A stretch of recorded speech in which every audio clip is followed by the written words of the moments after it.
Good morning, everyone. It's Mary. It's time for another episode of the Monday Morning Leadership Bite. You know, I have been having a couple conversations via email and chat around what was probably, if you follow a calendar year at work, performance review time. And many people complaining about performance review as leaders and how difficult and stressful it was. And so today we want to talk about how to lead a productive performance review. So if you're coming out of it, then take these notes for the next time. If you, depending on your fiscal year, you might have just started it. So these are some tips to help you. But anyway, you could save this video for next time when you're ready to do your performance review. You know, I don't know anyone who dreads the performance review. They always dread this time of year, whether you're on the team or you're the leader. And part of it, I think, is because we're taking 6 months to a year and we're boiling it down to this 1 to 2 hour conversation, maybe even less, depending on how many people that leader has. They may not have all that time to spend. You run out of words after a while when it comes to performance review time. You feel like you need to tailor the performance review to each person, and you really do. But the reviews tend to be not to be as productive as you would like them to be. There's no conversation for growth. There's no coaching that happens out of it.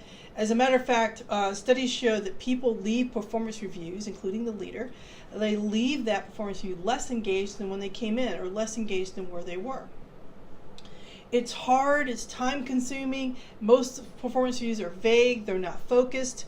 And so there's actually a movement within the corporate world to get rid of performance reviews. Now, a lot of it's around nomenclature and getting rid of the stigma attached to this concept of performance reviews. I know GE's one company that's going into more feedback coaching sessions. So they're teaching their leaders to provide feedback and coaching and not do a performance review process. And so they're not even using a system for that. They're using something a little bit different. And I think some of the elements are still there, but they're sort of changing things up a little bit to sort of to take away some of the underlying concerns and the angst that goes along with it. And I'm not here to debate whether a performance reviews should exist or not exist. I do think the purpose of performance reviews are valid, and that is to assess the work of the people on your team. And I would say this assessment will take place whether you have a formal team, a volunteer team, even your family. But this is a chance to sit back and say what's going well and what do we need to do over some time period. You agree on improvements, and you actually try to get the company objectives and the objectives of the person sort of aligned, or what can they do to help move the needle for the company objective. And maybe they're not. And I think what tends to happen is there's been this big movement, or over the last, I would say, decade or so, maybe a little longer, of cascading goals, where there are goals at the top organizational level, and they're meant to flow down or cascade down to the individual. And therefore, the tasks that I'm doing would relate to my manager's goals. My manager's goals will relate to a much bigger goal, maybe for a department or division. And then those goals would relate to the organizational goals. And that is really great in theory. Oftentimes, though, the goals at the organizational level are too high, pie in the sky, vague. You know, this is great, but I can't translate that down to the individual. And at the end of the day, when I hired someone, I hired them on a job description. I just needed them to do that. I needed them to beat that drum every single day. And if they did that, if they just did their job, then all the rest of the stuff would flow up. And maybe there's something a little extra reading in that. And maybe in another leadership we'll talk about the organizational goals and individual goals and how those should align.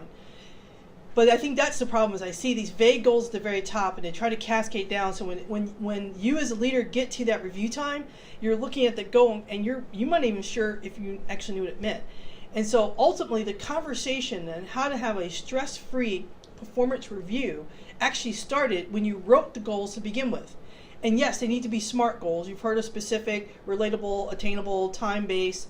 Yes, that's good, but they need to be good goals to begin with. They need to be something you can actually track.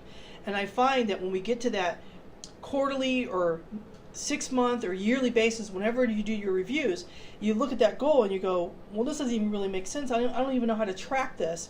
Or maybe they were good intentions in the beginning, but then life gets in the way, work gets in the way.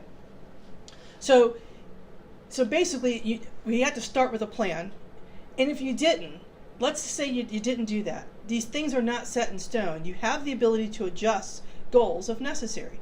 So feel free to use that review period as a time to say, you know what, I rushed this, it didn't make sense at the time, or we were cascading goals down, but what I really need you to do is these 4, 5, 6 things, and that will help move the needle. That's what's important. So there are 3 basic parts of a performance review. There is the actual assessment that you, the leader, are going to do on the person in your team. There is the conversation that needs to happen, and then there's the follow-up. Okay, so let's talk about the assessment. At the assessment, this is way before you meet with the person. You're going to sit down and you're going to take a look at what you've assigned that person to do, and you're actually going to look at successes and opportunities and determine how well they did. What are the outcomes of those tasks that you gave them? What's going well, and what could they do better? And you've got that assessment, you got yourself some notes, and again, it starts with a good plan. If you didn't have a good plan, this is a chance to say, you know what, let's make a good plan going forward. And then when you actually have the conversation, instead of it being you delivering it as a leader, ask questions. So you would ask the person on your team, how's it going? How are the successes? How are the opportunities? What could you do better? What did you do well? And you're going to listen. You're going to provide 2-way feedback. So now the conversation starts. Once you've heard them out, and whether you agree or disagree, you're now going to have a 2-way conversation, and you're going to say, hey, here's how I see it. I agree with you here. This is something I would see. And you're going to always do it in a positive light. You agree to the outcome of that review session, to an action plan. And then this is a chance for you to realign, to say, hey, I need you to do these things for the next review period. And you come to that agreement, you come to that action plan, you lay it all out, and then the last part of this is the follow-up and follow-through. And I want you to recap it. Recap the conversation. Doesn't have to be long. It could be some bullet points. Here are the things we talked about over this time period. You put it together in an action plan. It can be really simple email. Do it outside your system, because sometimes systems can limit you. There could be some constraints on the system itself, but if you just really quickly do an email, say, here's kind of what I heard. And then you track it. You track it on a monthly, bi-monthly, weekly basis. I'm currently on a project right now, and it's a very short project in terms of time period, but it's a very large project, and I track progress weekly. So to the stakeholders on my project, I send weekly updates, so that when we get to the end, or we get to the 6-month period, or we get to the yearly period, we can kind of go back to those notes and actually say, okay, here's what was accomplished, and here's what we could do well, and here's what we can do better. Now, in project management world, we call that lessons learned, but that can relate in the performance world as well. All right, and now you're going to engage and coach. Don't leave that session or the follow-up sessions without there being some coaching, some engagement. As I said before, studies are showing that performance reviews are actually creating less engagement, not more engagement. So this is an opportunity at the follow-up sessions to say, hey, how's it going?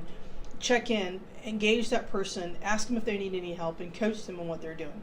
So there you go. Those are some things that might help you in the performance review time, whether you're about to go into it or whether you're coming out of it. And remember, you can always just take these tips, save the video down, and use it. Maybe you know someone who's going through performance reviews time now. Again, as always, share the video. Want to hear your comments on performance reviews, and if this is a video that you like, please do like the video. So this has been Mary for the Monday Morning Leadership Bites. There's no challenge this week. Just get in the mode of coaching and feedback. And if you do that now, that performance review period is going to go so much smoother when you get to that point. So thanks, and have a great week.